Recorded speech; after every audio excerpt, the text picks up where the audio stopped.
I would say really interesting panel because we'll be talking mainly about the role of nuclear power and what it needs to play in the energy transformation in Ukraine and the role for the rebuild of Ukraine, but it also quite strongly connected with what's currently happening in Europe. I might say on Polish perspective that we are also pursuing a very ambitious nuclear program. So we believe there's a lot of areas for possible cooperation, a lot of synergies, and we would like to discuss them, how to properly approach to enable to successfully develop those nuclear projects in Ukraine and elsewhere in Europe by simply cooperation. So with my panelists, we will be discussing this topic. We know that Minister Kolesniuk needs to leave us a little bit earlier and go back, so I will simply leave the floor for him for a second. I would like to ask you simply what role currently nuclear power is playing in the current energy situation in Ukraine, what also challenges you are facing right now, and what type of assistance you are requiring from the other countries to simply ensure both energy security, but also ensuring nuclear safety of nuclear power plants working in very, I would say, uncertain conditions.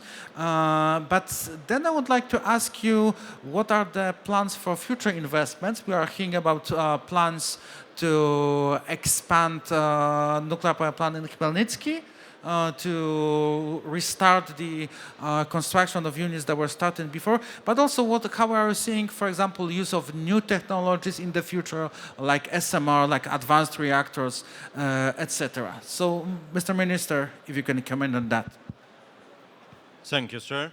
Dear guests, first of all, I will use the opportunity to share our gratitude, frankly, to express as our point of thankful, because today the aggregation of the support to Ukraine situation, to Ukraine energy system support, that's something which matters a lot, because we are surviving, we are tackling on day basis problems after each morning attack which happened. So today, the strong cooperation with our allies, with our counterparts, it's a very important point. Today, technology starts to play a very important role and with very profound effect, specifically in covering domestic consumption.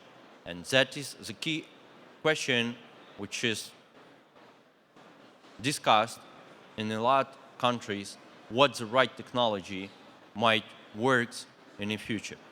In Ukraine, nuclear power generation covering at least half, 55% up to 60% of our domestic consumption. It plays a strategic role. And of course, we are very much focusing on nuclear and radiation control systems, and this is one of the key principles we have.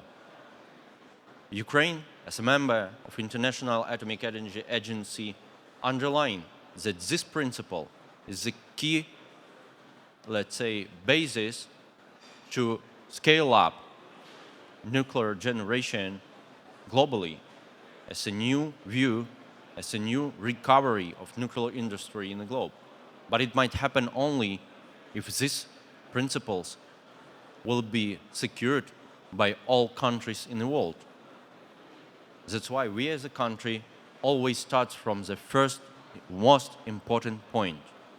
Occupation and militarization of Zaporizhzhia nuclear power plant is the hugest problem and disaster which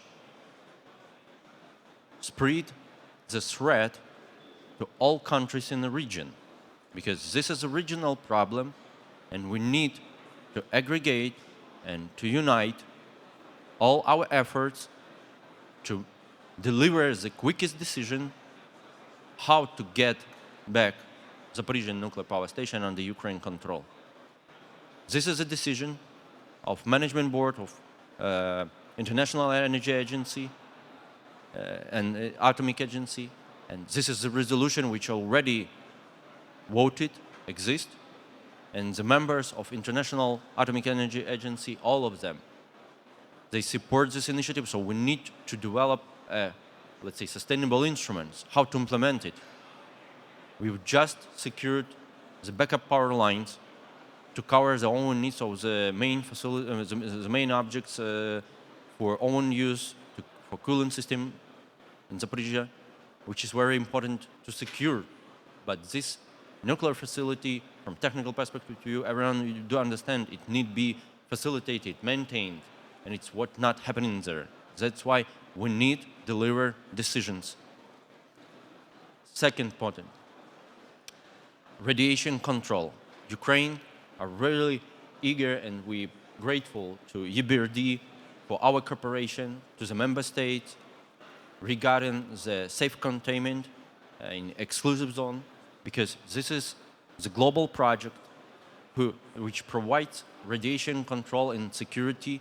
Specifically, these two projects shows that international support and cooperation in so strategic projects plays very pivotal role on key principles of International Atomic Energy Agency and on the main message of popularization that nuclear power generation is safe, stable, but if this principle is broken, it became complicated for all countries in the globe. Today we do see that even Asian countries increase the, let's say, percent of nuclear generation in their energy balance. And key question from technical perspective view and commercial, what future technology will be the most, let's say, sustainable? Will that be small modular reactors, or it still be the, let's say, main power units like AP1000 or something like that? Ukraine joined this new technology process. We are members of so-called project Phoenix with State Department of United States of America, with national laboratories, with the best technology companies, and we are developing the legislative, technical, all aspects in one huge research that will help us to deliver the right decision, the right technology, with the right finance side, understanding what's the real capex and how we should serve this technology in the future. So what's the optimal OPEX in the future? It's very much important because Ukraine, of course, has one of the strongest infrastructure, well-developed infrastructure, not only in nuclear power generation, but also serving in the waste materials, in, let's say, producing uranium and other aspects. So we have this chain, and we're ready and eager to develop it in the future in the most cost-efficient way, which is very important here. If we talk also about nuclear security, here we would like maybe to underline once again that we have done very important goal with Westinghouse, and we are grateful for all partners. We have switched to the new type of fuel, and which allow us now, during this war, taking into account all risks, not to be dependent on a resource from enemy countries, enemy companies. That's why we can serve our units by a new type of fuel, which is very important. And we do believe that neighbor countries can do the same on their facilities. Third, we do believe that nuclear power generation as a strategic component of energy system also will positively influence future energy balance of Ukraine. If today we try to tackle just a deficit of electricity as a cause of attacks, tomorrow the consumption in Central Eastern part of Europe anyway is tremendously growing because of reindustrialization processes. Globally, everyone is going to the first industrial revolution where electrification of metal steel production and all other type of consumer is coming up. It means that we need to find this technical solution and sustainable projects. And despite the war, we are working, of course, on pre-feasibility and feasibility study to be ready from, let's say, construction perspective view to do everything which is needed when the finances will be ready, when all components of future projects will be composed. So today, we are working directly to secure our upcoming processes and future energy security of the country. And the last message is very important, that all these principles, of course, will be built only on transparency, zero tolerance to the corruption, and only these principles will help us develop sustainable energy future of our country. Thank you. Thank you very much. So, because Mr. Minister needs to leave us soon, so please give him a round of applause, and thank you very much for participating in our panel.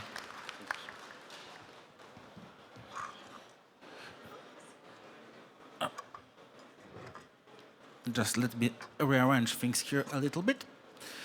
So we'll be continuing. So I would like now to ask Mr. Paweł Kowtuniuk from Energoatom about, I would start with the current situation. So what is currently necessary to ensure security and safety of nuclear power plants currently operating in Ukraine? What are the main challenges you are facing?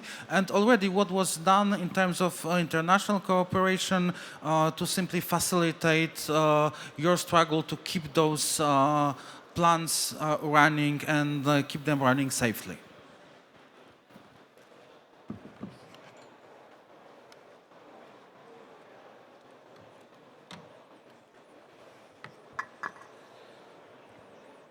Дякую. Шановні пані і панове,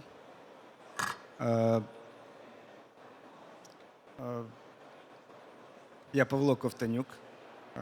Сьогоднішня посада моя називається так: генеральний директор Рівненської атомної станції, тимчасово виконуючий обов'язки голови правління акціонерного товариства НАЕК «Енергоатом». По суті питання. Безумовно, пан Колісник сьогодні розказав, що ситуація в Україні дуже тяжка. Вона пов'язана з масованими обстрілами Росії по енергетичним об'єктам України. І атомні станції, які на сьогодні знаходяться під контролем України, виробляють, я б сказав би трохи більше, як сказав заступник міністра, виробляють більше 60% електроенергії, яку споживає Україна. Це, в свою чергу, накладає додаткові обов'язки і додаткові рішення для безпечної експлуатації наших атомних блоків, для того, щоб ми пройшли зиму,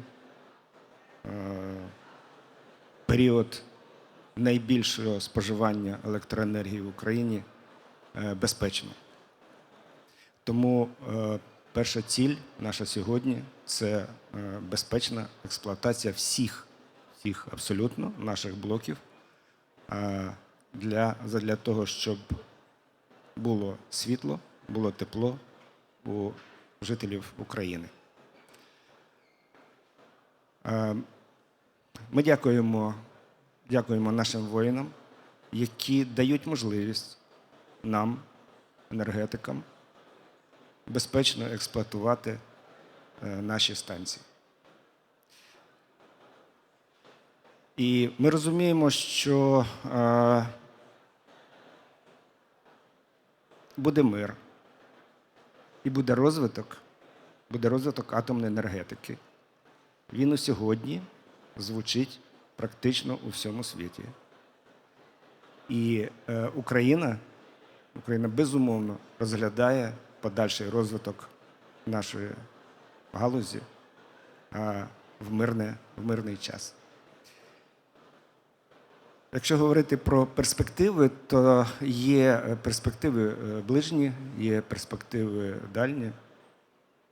Ми маємо наміри сьогодні впроваджувати проекти по підвищенню потужності наших блоків разом з нашими партнерами з Westinghouse. Ми маємо намір реалізовувати нові будівництва. На сьогодні йде підготовка до таких проєктів. І ми розуміємо, що альтернативи ядерної енергетики в Україні немає. Всі, мабуть, знають, що Росія знищила дуже велику кількість теплової енергетики в Україні. І перспектива відбудови теплової енергетики, мабуть, на сьогодні не так стоїть питання. І ми розуміємо, що заміщення потужностей теплової енергетики – це збільшення потужностей, збільшення виробництва атомної енергії. Тому я б хотів би на цьому закінчити відповідь на перше питання, тому що далі наперед я не хочу забігати. В перспективах, якщо будуть такі запитання, я відповім. Дякую. Yes, we'll go to the perspective for the future investments quite soon. But for a second, I would stay also with ensuring nuclear safety, because that would be a question for Mr. Lindauer, because EBDR was already involved in several projects and financing some works that were supporting ensuring the safety of currently operating plants in Ukraine. So if you can share a little bit about experiences from those projects, but also how those experiences could be used in the future to help develop the future investments in new build units in Ukraine. Thank you very much. Allow me to kind of start a little bit earlier. You have, in your introduction, you have stated that we see currently a very significant change in the world and an increased interest in nuclear energy in many countries, driven by demands for decarbonization, energy security, but also stable and reliable electricity production for traditional industries and new technologies. Of course, we as an international financial institution do experience the expectations that we should also participate. In all discussions on this nuclear renaissance, three topics always regularly come up. And these are bottlenecks in finance, in the workforce, and in supply chains. So expectation on us is in the area of finance, and we have taken that to heart. We had, until 2 years ago, we had an energy sector strategy, which is the key policy document for that, which clearly stated we will not invest in new nuclear capacity. And this has changed. We have dropped this statement from our policy and have replaced it with we will be monitoring the situation in the sector, which is a slight move, but an opening responding to the demands that we see. And I think in Ukraine is very well kind of positioned to play an important role in the development of this sector today, in the medium term, in the long term, not least because they have the skilled workforce, which is second to none, which can operate nuclear power plants under these terrible conditions that we are seeing in the country. That is certainly a good basis to work on from. as well as the infrastructure, the education, all of these things that are not necessarily available in other countries. The top priority that I see, and that echoes a bit what the CEO of Energoatom stated, is the safe long-term operation of existing plants, including the uprating where that's safely possible. And this is a practice that is implemented around the world, is to operate existing plants as long as economically feasible and as long as it can be done safely. But that safety remains paramount. We need to ensure, and the bank is ready to work with Ukraine to ensure that all of these measures are done in a transparent and in a safe way. It's simply not realistic to think that any of the currently operating nuclear power plants in Ukraine could be closed anytime soon. We have heard that the country very heavily depends on these capacities, and therefore the first important step is to maintain this capacity and maintain it safely.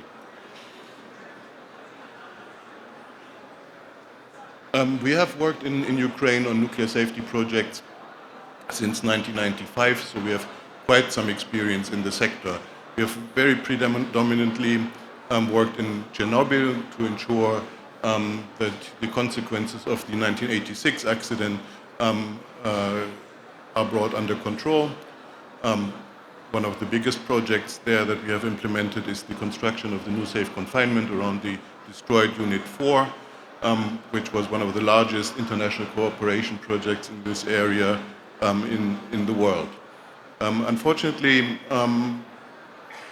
it had just begun operation when in February of this year it was struck by a Russian drone. It became a victim of the war itself and has caused very, very significant damage, which will require very, very significant amounts of money to repair and put it back into operation. But we have also co-financed a very comprehensive safety upgrade program for all units in Ukraine, and I think that's a good basis to work from when we go ahead and discuss future potential projects in that area. We have a very good and long-standing cooperation with Ukraine, and we are looking forward to continue this cooperation in the area, but based, and as speakers have already mentioned, always based, of course, on the principles of good governance and a very strong regulatory framework in which to ensure nuclear safety and security.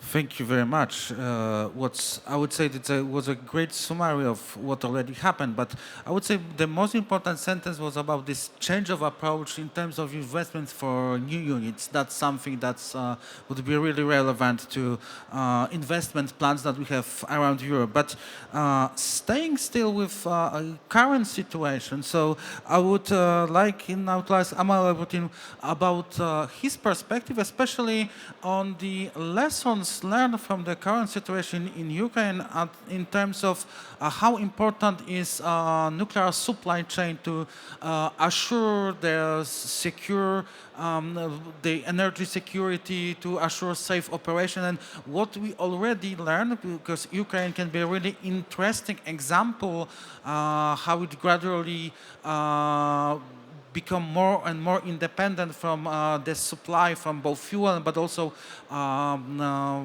maintenance services from Russia. So if you can give us, I would say, the perspective from the European nuclear industry, how we would like to approach using those lessons into strengthening European supply chain, also for those European countries that also use, for example, VVR reactors, how we would like to use those lessons in, but also how we would like to make, by building this supply chain, make it a way for the future investments that we are now currently planning in Europe. Yes, thank you, Pavel, and it's very good to be here. So I'm the Director General of Nuclear Europe with the Association of the European Nuclear Industry.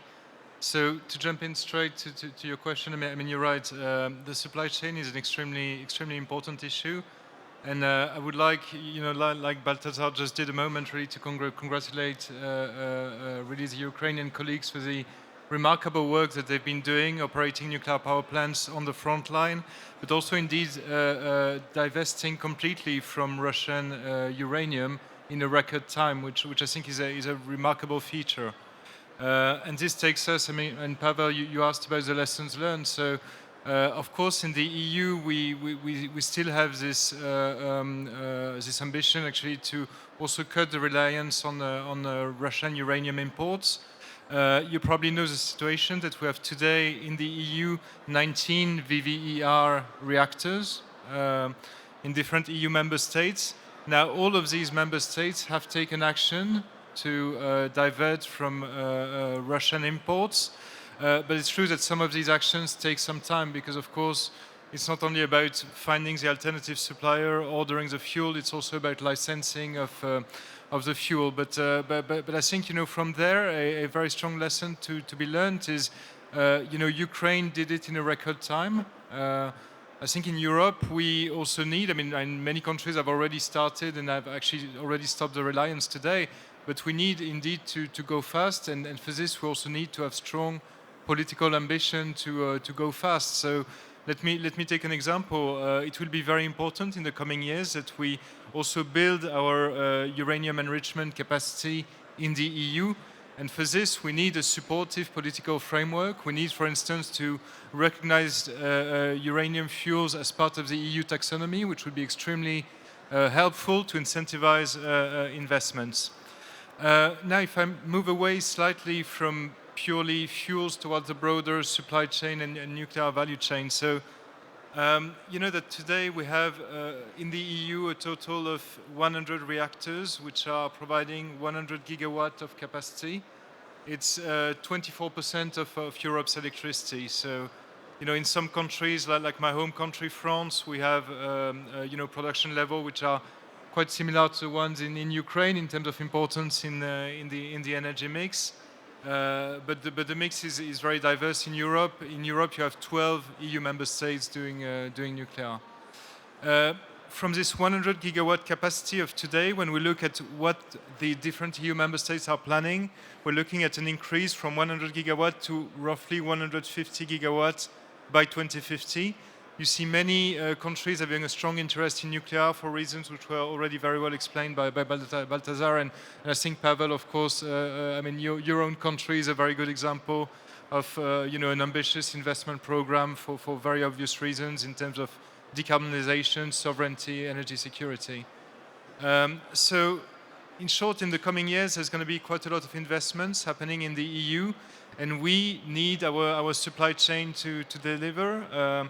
I think, if I'm being very candid here, when we look at the track record of new large reactor projects in Europe, the track record has not been as good as it should be.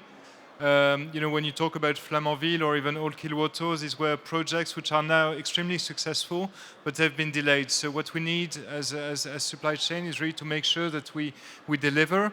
I think our starting point and the reason why we face difficulties is that, whilst we're extremely good on lifetime extension in Europe, for many years we haven't built really new large reactors. So it's true that with Flamanville and Olkiluoto, this was the first one in a very long time. So we also need to learn from this. I think we need to have, more standardized processes, and we need to get the European supply chain together.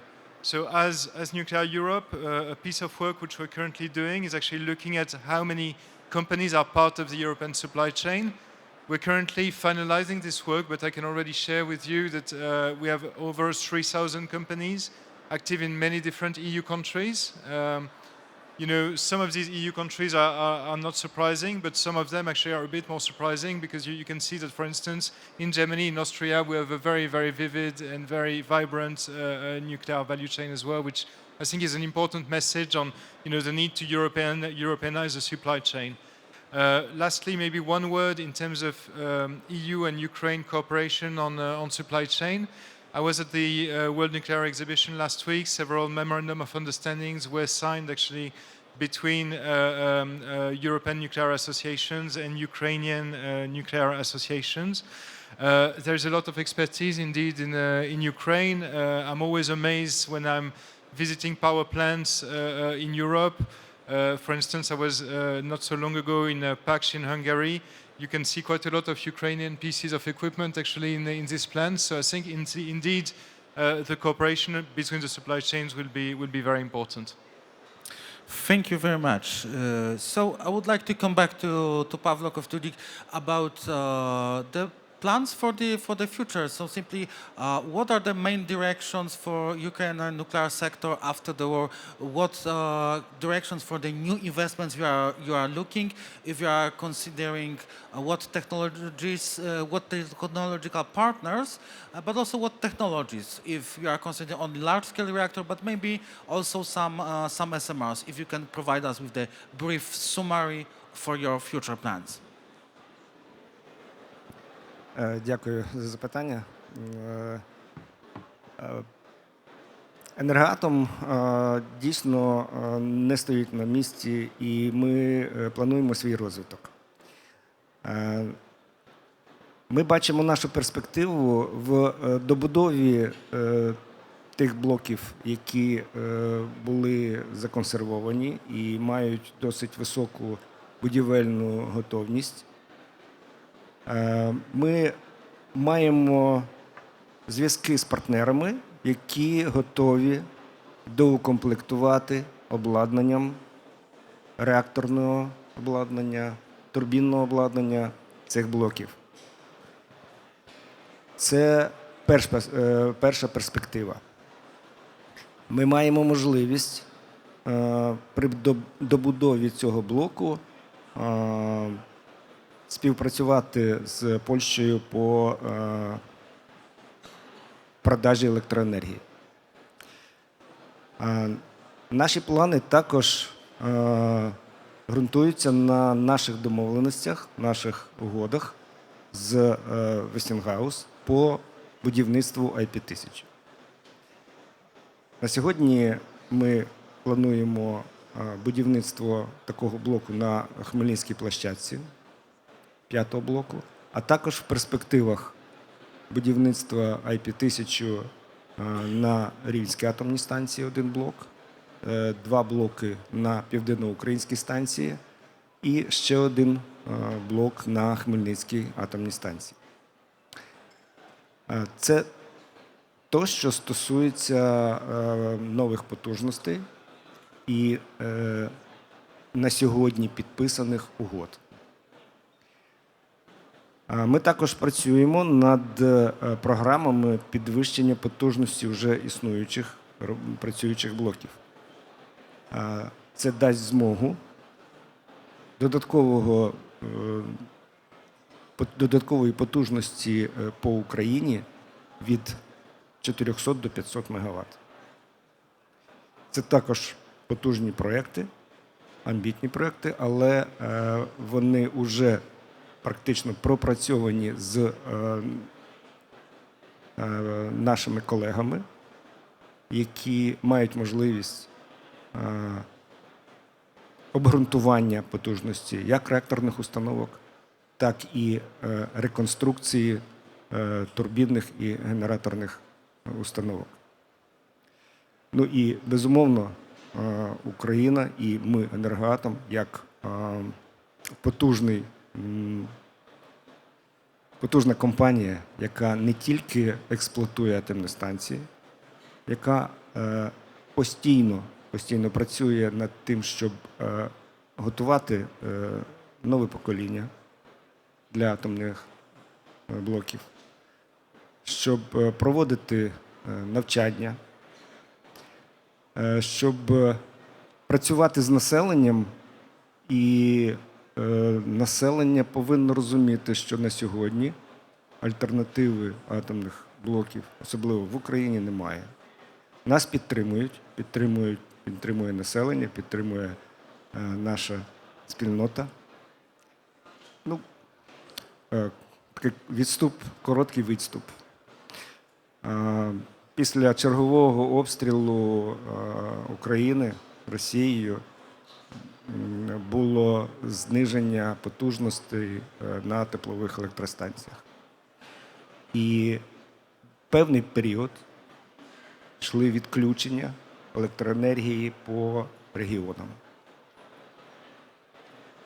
Енергоатом достроково закінчив плановий ремонт одного з своїх блоків-мільйонників, включив мережу, навантажив його і відключення припинилось. На мій погляд, це саме такий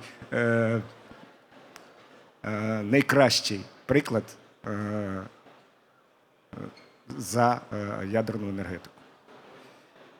Ми працюємо також з багатьма на сьогодні організаціями, які займаються проєктуванням малих модульних реакторів. Це і в Сполучені Штати Америки, це в Англії, в Франції. І маємо намір вводити такі модульні реактори у нас на майданчиках. Особливо це перспективно на майданчиках, де вже інфраструктура є тих теплових атомних станцій, які на сьогодні просто знищені. Тому перспективи є, вони, буду говорити, надійні. Так, ми шукаємо інвесторів. Ми пропонуємо інвесторам будувати поряд з атомною станцією потужний дата-центр до 1000 МВт. Але інвестувати в добудову блоку. І наша електроенергія, яка буде поставлятися від дата-центру, вона буде точно нижчою по вартості, як в Європі. Це привабливо. Ми плануємо розвивати також технології і будувати біля наших атомних станцій потужні акумуляторні станції, які забезпечать пікове покриття вечірніх ранішніх максимумів і забезпечать економічну, так говорити, економічну торгівлю електроенергією. Дякую за увагу. Thank you very much for this summary. But we see that there's a lot of possibilities for the future. We heard that, for example, new reactor technologies that are just coming to the market were also considered. So now my question will go to Emmanuel, to you simply. What we need to do to be simply, with all those many ambitions that we currently have in Europe and with those changing situation that it's becoming more favorable for nuclear, but what are the key elements, what we need to do to be simply successful in successfully developing and then finalizing those projects? What's the role for possible international cooperation? And at the end, what we need to do to simply encourage investors to get into those projects? Yeah, so thank you for the question, Pavel. And firstly, I guess the first important really thing to say is when we're looking at different nuclear investments, we need to walk on our three legs, and the three legs in this case are the lifetime extension of the existing plants, as you mentioned, actually in the case of Ukraine, extremely important. Then investment into new large reactors, like Poland, or indeed like other EU countries which want to replace the existing reactors, and then small modular reactors. I think it's extremely important that we really consider those three aspects, because they all operate under different timelines. You know, lifetime extension is really about expanding a fantastic facility, which is a nuclear power plant, you know, allowing to produce decarbonized electricity. New large-scale generation is about preparing for the future. Small modular reactors is also part of the future, because these will come probably in the early 2030s to the market. So how do we speed this up? I think the first thing it really takes is a very strong political commitment. We are an industry of the long term. That's very clear. And that's why, you know, nuclear really prospers when you have very strong commitments from governments to really support nuclear and really be engaged in the process. And I think, you know, what's happening in Poland from this perspective is extremely important. I mean, your government is really fully behind the investment program, which is fantastic. Sometimes, you know, I like to think that I would like to see the same level of ambition from the European Commission, for instance, in terms of supporting nuclear and really promoting nuclear proactively. Another key aspect is the issue of financing. So again, you know, we're an industry of the long term, and by definition, specifically for new large reactors, but also for SMRs, we only, I mean, a nuclear power plant will only generate revenues after a number of years of construction, which means that cost of capital in the nuclear sector is really a massive issue. So from this perspective, we have seen some developments. Actually, Balthazar, you mentioned some of them from the EBRD side in terms of having financial institutions actually lending money to nuclear power projects. Another such very positive evolution is the European Investment Bank, which earlier this year granted a loan to Orano for an increase of fuel enrichment capacity in France, but also 2 weeks ago actually announced that they will finance an upgrade at the existing Olkiluoto plant in Finland. So this is really positive. But of course, you know, we would like to see more of this.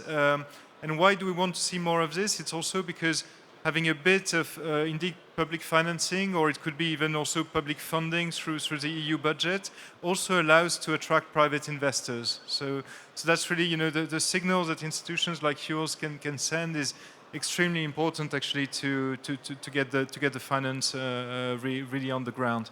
So lastly, you know, I've mentioned the, you know, commitment from government, you know, support on financing.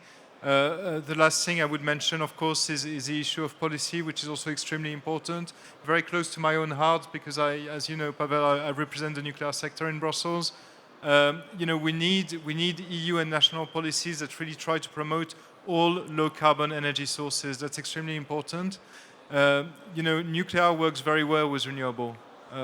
You know, and a big priority for me is not to have any ideological war between nuclear and renewable, because actually they work extremely well together.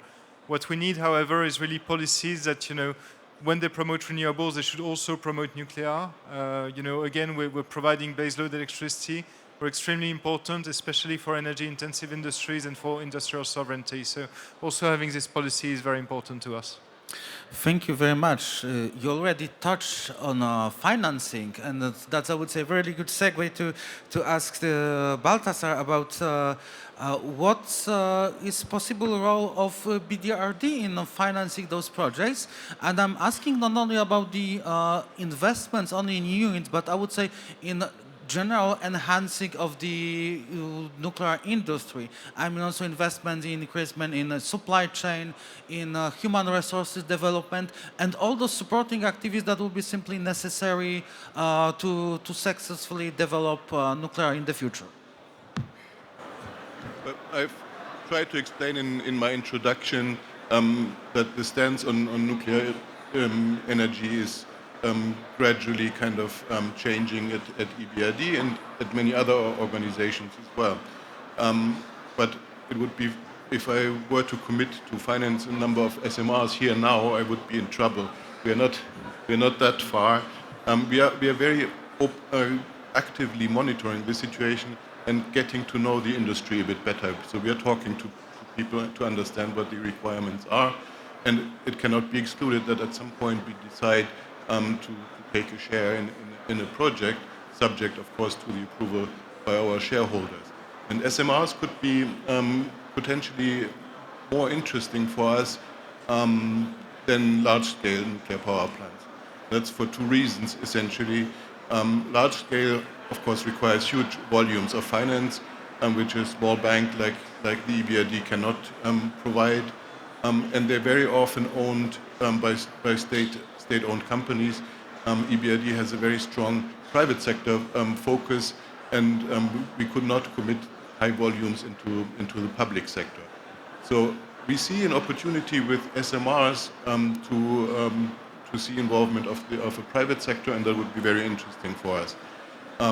Also, what we can bring to the table, I think, is, and you mentioned that already, we would bring our rules, our procurement, and bring transparency to the program, and we can play similar to government funding. We can play a role of de-risking investments for commercial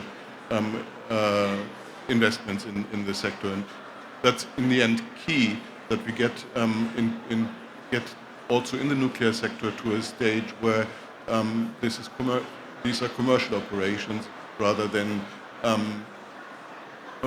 operations that require heavy subsidies. So we see that we can play a role in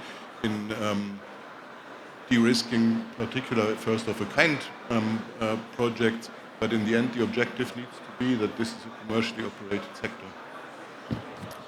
Okay, thank you very much for this statement. Now, because we are approaching the end of our time, unfortunately, I would say the areas that we can discuss are really many. So I would like to simply summarize with, I would say, one, maybe maximum 2 sentences. What would be our kind of key message on what we need to do to successfully develop a nuclear project in Europe, and how we can simply work together to successfully do it? I would start maybe this time with Balthazar, with you. Well, Ukraine is a top priority for EBRD. We work in all sectors, and we are very much open to work on nuclear projects, as I've outlined before. I think uprating of nuclear power plants and long-term operation, these are things that we could start doing right now, and then hopefully in the recovery phase, more opportunities will arise. Thank you very much. Emmanuel, for you, from your perspective? Yes, I mean, I've already talked about the politics and the policy framework, so I will really focus on cooperation on supply chain and skills. I think that's where we have the strongest gap. We have a strong supply chain, but we will have a lot of projects to deliver, so let's work on these together. And indeed, you know, very good cooperation potential, I think, between EU and Ukrainian companies. And likewise on skills, we have very strong skills needs. Some of these are, you know, nuclear engineers type of jobs, but many jobs are actually, you know, common with other sectors of the economy. So, you know, we will be hiring a lot of people. We need to have a lot of skills workers to join us. I would say, with my academic background, I can fully agree that it's a very important element. Pavel, to you now, what would be the key message that you want to leave us today? Ну, по-перше, я б хотів би подякувати всім за підтримку України, за підтримку нашої ядерної енергетики. І хотів би сказати, що наша спільна робота, вона повинна бути такою, щоб всі були задоволені. Задоволені технічно, задоволені фінансово і задоволені в тому, що ядерна енергетика не тільки у всьому світі, а й в Україні буде розвиватися. Дякую. Thank you very much. Please give a big round of applause to our panelists. Thank you for your attention.